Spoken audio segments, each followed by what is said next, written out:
안녕하세요. 크리스천 영성학교 운영하는 신목사입니다. 오늘은 절박하게 기도하는 걸 숙제처럼 여기는 영성학교 식구들에게 라는 제목을 한번 생각해 보겠습니다. 따뜻한 봄날에 수려한 풍경을 자랑하는 강을 가로지르는 다리 위에서 수많은 인파가 인산인해를 이루며 광경을 즐기고 있었어요. 그때 갑자기 어떤 사람이 강물에 빠져 허우적거리는 광경이 눈앞에 펼쳐졌죠. 모든 사람들이 안타까워하며 발을 동동 구르고 있을 때 누군가가 다리 위에서 멋지게 다이빙을 하여 강물에 뛰어들어서 능숙한 솜씨로 수영을 하여 강물에 빠진 사람을 건져내어 다리 위로 올라왔습니다. 사람들은 영웅을 환호하며 큰 박수로 맞이했죠. 우연히 이 사건을 목격한 기자가 이 현장에서 취재를 하려고 그 영웅에게 헐레벌떡 뛰어갔어요. 그리고는 질문을 던졌죠. 당신은 어떤 마음으로 목숨을 걸고 강물에 뛰어들으셨나요? 그러자 그 사람은 머뭇거리다가 작심한 듯 소리쳤어요. 누가 내 등을 떠밀어서 강물에 밀어 넣었죠? 참나. 라고 말이에요. 이러한 사건이 저에게도 동일하게 일어났어요. 벌써 10여 년이 가까운 예전의 일이죠. 30대 초반에 사업에 실패하여 인생이 무지막지하게 떠내려가다가 삶을 포기하고 낚시터에서 남은 인생을 흘려보내고 있을 때 하나님께 한 번만 기회를 달라고 눈물을 흘리며 사정하였어요. 그리고 하나님을 만나야겠다고 결심하고 성경을 뒤져내어 하나님을 부르는 기도를 하게 되었다는 것은 여러분도 잘 알고 계시죠. 그렇게 10년을 기도하며 세월을 보내던 어느 날 성령께서 저에게 찾아와서 말을 걸어오셨죠. 그러고는 앞으로 제가 해야 할 사역에 대해 말씀하셨어요. 그 사역의 내용은 귀신을 쫓아내고 귀신의 활동성을 알려라. 영혼권 사역과 가정권 사역을 해라. 교대 일꾼을 세우고 귀신과 싸워 이기는 정의용사를 양육해라. 기도로서 기적과 이적을 일으켜라.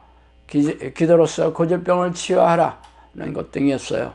그리고는 3년 동안 귀신이 들린 사람들을 보내주어 귀신을 쫓아내면서 정신질환을 치유하는 훈련을 받고 약 5년 전에 충주에 한적한 시골에 보내주시고 영성학교를 열어주셔서 지금에 이르고 있습니다. 지금까지 1000명이 훨씬 넘는 사람들이 영성학교를 찾아왔고 수백 명의 사람들이 기도훈련을 시작했어요. 그동안 수백 건이 넘는 기적과 이적이 일어나서 정신질환과 고질병이 치유되었으며 수많은 지나는 삶의 문제들도 해결되었죠. 그리고는 150여 명의 사람들이 영성학교를 교회 공동체로 삼아 눌러 앉았어요. 저는 처음에 교회 공동체를 할 생각이 전혀 없었어요. 또한 30년이 넘은 허름한 농가주택을 월 20만 원의 월세를 주고 시작한 사역이 고작이었죠. 성령께서 보내주셨다고 생각이 들지 않았다면 이런 어리석고 미련한 짓을 할 턱이 없겠죠. 그러나 그동안 교회에서 기도훈련에 대해 들어본 적이 없는 교인들이 제가 해왔던 기이한 기도훈련을 하려고 이 한적한 시골까지 찾아오겠는가 하는 의문도 들었어요. 그러나 성령께서는 저에게 물고기들을 때로 보내주시겠다고 약속하셨기 때문에 시작했죠. 그리고는 너는 사람을 낚는 어부가 될 것이라고도 말을 덧붙여서 해주셨어요. 이 말은 예수님께서 베드로에게 하신 유명한 말씀이 아닙니까? 그런데 인생 실패자에 불과한 제가 어줍잖게 이 말을 흉내내어 혹세 무민하는 흉내를 벌인다는 비난을 듣게 될 게 불보듯 화난 일이었어요. 그러나 3년 동안 수많은 기적을 경험해왔기에 사람들이 알아주지 않더라도 성령에 의해 등을 떠밀려서 강물에 빠진 사람을 건져내는 기막힌 역할을 맡게 된 것이죠. 그래서 성령께서 멍석을 깔아주셨는지 알아보기는 해야 할 것이 아닌가 하는 반신반의한 심정으로 얼떨결에 이 사역을 시작하게 되었죠. 세간에 제가 이름도 없고 전혀 무명한 저를 찾아 한적한 시골에 사람들이 찾아온다는 것이 기적이 아니면 무엇이겠어요. 그러나 그때 그 일은 벌써 5년이 훌쩍 넘는 과거사가 되어버렸죠. 결론부터 말하자면 첫 주부터 사람들이 찾아오기 시작해서 몇 달이 지나지 않아 비교적 넓은 농가주택도 앉을 자리가 없게 되었어요. 그렇게 몇 달이 지나지 않아서 포화 상태가 되었으며 설상가상으로 새롭게 바뀐 집주인은 북쪽에 있는 사람들이 싫어서 집을 나가달라고 하였어요. 그렇게 우여곡절 끝에 놀라운 기적과 이적으로 1200평의 대지를 구입해서 100평이 넘는 영성학교를 새로 짓고 이사한 지도 5년이 다 되어 갑니다.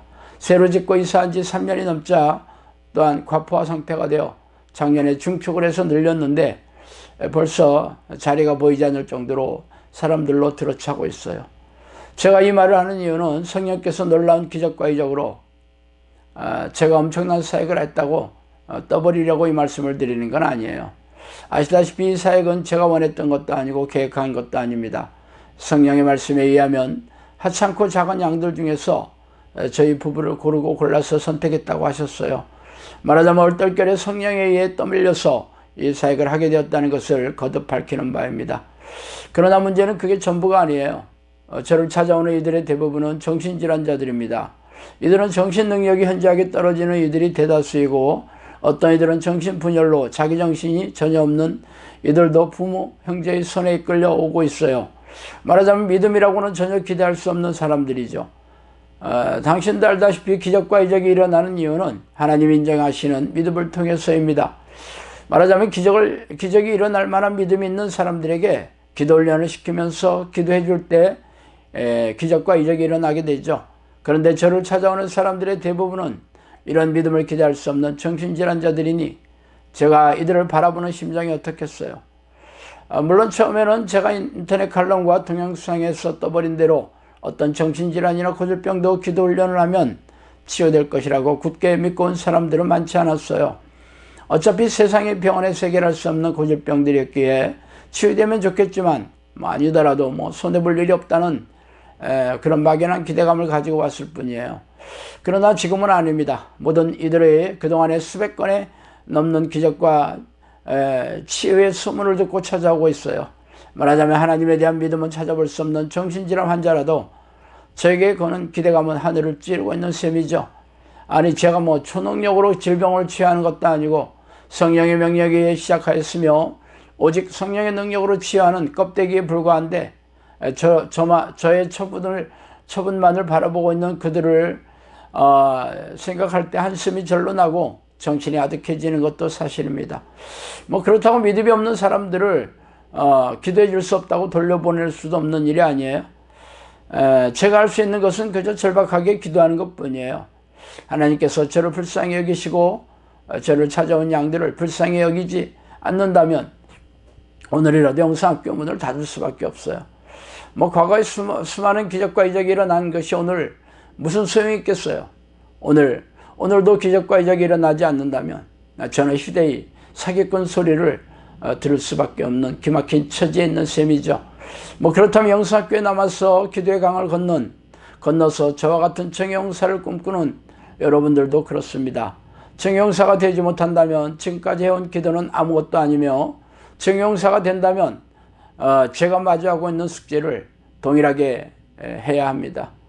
말하자면 진퇴양난인 셈이죠. 그래서 절박한 기도만이 이 엄청난 사역의 무게를 지탱할 수 있는 유일한 힘이라는 거예요. 그런데도 절박한 기도가 힘이 들고 어렵다면 어떻게 이 길을 가겠습니까?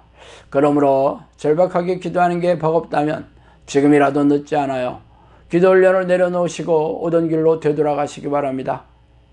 끝으로 제가 청년 시절에 즐겨 읽었던 칼릴 지브란의 부러진 날개의 시한 구절을 올려드리며 이 말씀 마칠게요. 내가 만일 죽는다면 순교자처럼 죽을 것이요 만일 내가 살아남는다면 영웅처럼 살 것이다. 자, 오늘은 여기까지 하겠습니다. 감사합니다.